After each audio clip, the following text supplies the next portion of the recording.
Students, we have already done the first 6 lines of the third part of the Preludes written by T.S. Eliot. And today we'll continue with the remaining lines of this part of the poem. So you'll notice that the next 3 lines of the prelude begin with and. And when all the world came back, and the light crept up between the shutters, and you heard the sparrows in the gutters. So you'll notice that there is no punctuation, suggesting a rapid sequence of perceptions. The world is personified here. It left in the night, but came back in the morning. The light is also personified as a sneaky subject who creeps and is blocked by the shutters. Then it turns from a sight impression to a sound impression with "You heard the sparrows in the gutters." Hearing the sound of birds is a symbol of spring in classical poetry. But here, the poet talks about the most common birds, sparrows, in the most lowly urban setting, the gutters. The world is as bleak as her soul. And then there is the complex line. So the poem goes like this: You had such a vision of the street, as the street hardly understands, sitting along the bed's edge, where you curl the papers from your hair or clasp the yellow soles of feet in the palms of both soiled hands. So we see that in this line you had such a vision of the street as the street hardly understands. The street here is a metonym for the world. Now, what is a metonym? Metonym is when you refer to something by the name of something else that is closely connected with it. Like for example, the White House means the President of United States, or if you say Bollywood, uh, it means the Indian film industry. So it's another example of personification and sends us back to the sawdust trampled street in stanza 2.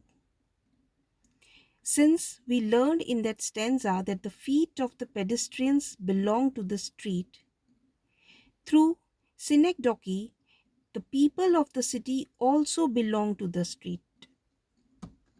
Now, what is synecdoche? Synecdoche is a figure of speech in which a part is made to represent the whole, or vice versa. For example, if we say India lost by 6 wickets, this means the Indian cricket team. Similarly, if we say count the hats, we mean count the people present there. So, the feet of the pedestrians belong to the street. Through synecdoche, the people of the city also belong to the street. But the street is dumb. It hardly understands its power.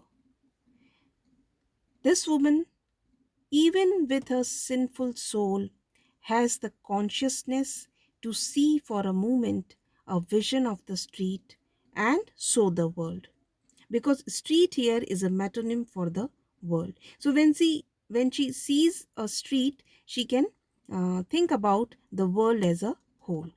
She starts to get ready for the day, removing the papers from her hair, which were used as a cheap way to get a curl. Now, here again, the papers echo the newspapers from vacant lots in the first stanza. Notice that the poem refers to your hair but not your feet. It's possible that the yellow soles of feet are not her own, but those of a male customer. Now, this image continues the persistent motif of feet and hands, which, especially when described as yellow and soiled, describe working class people by the appendages which allow them to do dirty work. So, it represents the common workers or the common man. This language can be read as classist language, but there is also a sympathetic, imaginative gesture here in granting this woman a soul with a vision which people in common lacks. So, this is the explanation in brief of this prelude. For today, that's all. Tomorrow, we'll continue with the last and the fourth section of this poem, Preludes. Thank you.